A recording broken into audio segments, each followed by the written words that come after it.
है आप सभी का हमारे चैनल द पढ़ाई हेल्पर पे। और स्टूडेंट्स, आज के इस वीडियो में हम लोग CBSE board class 10 board exam के वो सारे इंपॉर्टेंट डिस्कस करने वाले हैं जो आपके बोर्ड एग्जाम में पूछे जाते हैं। तो स्टूडेंट्स, इससे पहले ऑलरेडी हमने metal and non metal chapter का एक पार्ट कवर किया है, जिसमें हमने ऑलरेडी 7 क्वेश्चंस को करा दिया है जो आपके प्रीवियस ईयर बोर्ड एग्जाम में पूछे गए हैं। और आज हम लोग मात्र 5 वो सिलेक्टिव क्वेश्चन करेंगे जो आपके बोर्ड एग्जाम में पूछे जा चुके हैं, ठीक ना। और 100% नहीं 200% गारंटी है कि आपके इस बार भी वही बोर्ड एग्जाम में पूछे जाएंगे। चलिए हम लोग आज के सेशन को स्टार्ट करते हैं। अगर आप चैनल पे नए हो तो चैनल को सब्सक्राइब कर लीजिएगा, बेल आइकन को प्रेस कर लीजिएगा, ताकि अगर किसी प्रकार की कोई भी वीडियो डाले तो उसका नोटिफिकेशन आपके तक पहुंच सके। तो स्टूडेंट्स, आपके सामने क्वेश्चन नंबर फर्स्ट है जो बहुत ज्यादा इंपॉर्टेंट है और आपके बोर्ड एग्जाम में पूछा जाता है। बोला है इसमें compare the properties of a typical metal and non metal on the basis of following. पहला आपको क्या करना है, मेटल्स और नॉन मेटल्स में डिफरेंस बताना है और इसमें आपको बोला है इनके बेस पे बताना है। पहला आपको क्या बोला है, nature of oxide form by them. देखो बच्चों, हमारा जो मेटल होता है वो कैसा ऑक्साइड बनाता है बताओ। अगर हम लोग बच्चों बात करें, जैसे हमारे पास कोई भी एक मेटल ले लें, जैसे हमारा मैग्नीशियम है, अगर ये O2 से रिएक्ट करेगा, ये क्या बनाता है बच्चों, MgO बनाता है। और इसका नेचर बताओ क्या होता है। जनरली मेटल कैसे ऑक्साइड बनाते हैं, बेसिक इन नेचर बनाते हैं। कैसा बनाते हैं, मेटल ऑक्साइड जो होता है उसका नेचर कैसा होता है, बेसिक इन नेचर, ठीक ना। तो जो मेटल हमारे को बनाते हैं बच्चों, मेटल के जो ऑक्साइड होते हैं कैसे होते हैं बच्चों, बेसिक इन नेचर। हम लोग क्या लिखेंगे, बेसिक इन नेचर, ठीक।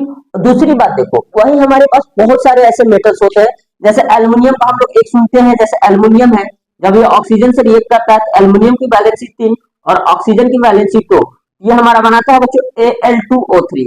ये जो बनता है Al2O3, ये कैसा होता है, एम्फोटेरिक होता है। कैसा होता है, एम्फोटेरिक इन नेचर होता है। ऐसे हम लोग SNO देखते हैं, ZNO देखते हैं, ये सारे क्या होते हैं, एम्फोटेरिक इन नेचर होते हैं।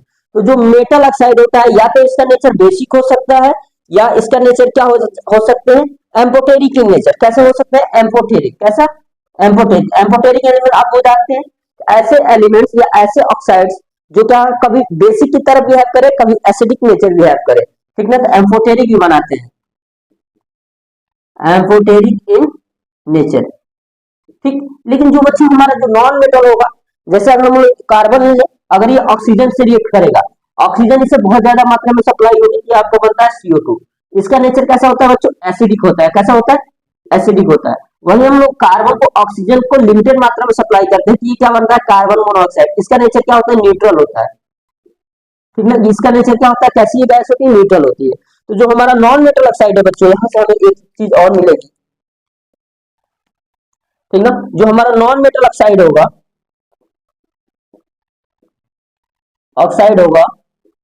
या तो इसका नेचर एसिडिक होगा, या दूसरा हम लोग क्या लिख सकते हैं बच्चों, न्यूट्रल लिख सकते हैं। क्या लिख सकते हैं, न्यूट्रल। ये दो चीजें हमें क्या करनी है स्टूडेंट्स, याद रखनी है।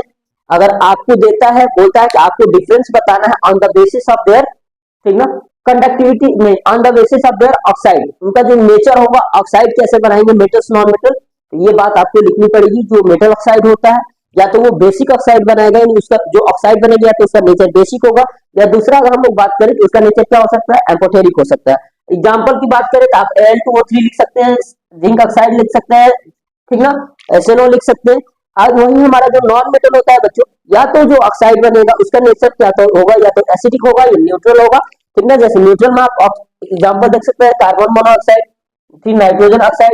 ये सारी चीजें जो गैसेस होती है बच्चों, हमारी क्या होती है, सेकंड पार्ट की तरफ बढ़ते हैं, जो कंडक्टिविटी होती है।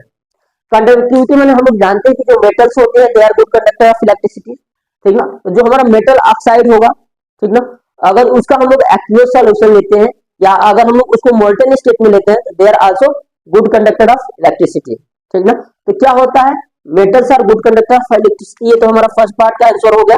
सेकंड पार्ट में बच्चों अगर हम लिखेंगे इसके कंडक्टिविटी के बेस पे, तो हम लोग लिखेंगे मेटल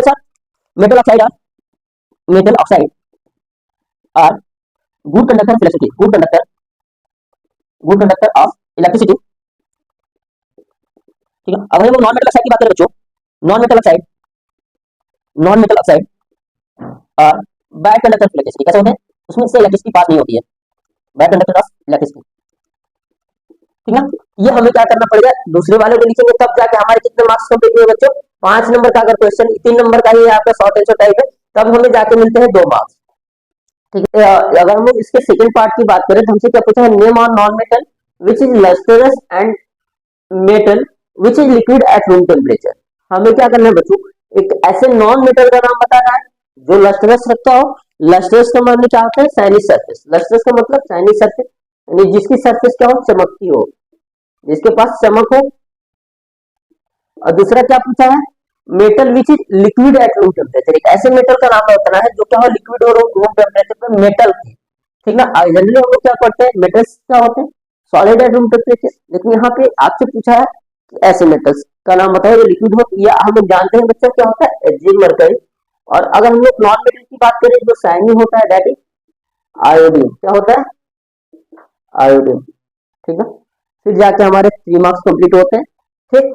नेक्स्ट क्वेश्चन पे बढ़ते हैं। अगला क्वेश्चन देखो बच्चों, जो क्वेश्चन अगला क्वेश्चन है बहुत ज्यादा इंपॉर्टेंट है और ये आपका सीबीएसई 2022 का पूछा हुआ क्वेश्चन है बच्चों। इस क्वेश्चन में इन्होंने बोला है right a balance chemical equation for the reaction of.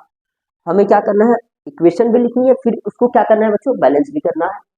हमारे पास सिचुएशन क्या दी गई है, बोला है aluminium when heated in air right the name of the product.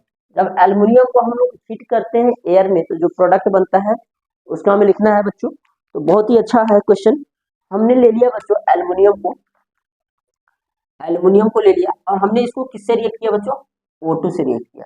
जब हम लोग एल्यूमिनियम को O2 से रिएक्ट करते हैं बच्चों तो हमारे पास बनता है एल्यूमिनियम ऑक्साइड, एल्यूमिनियम Al2O3।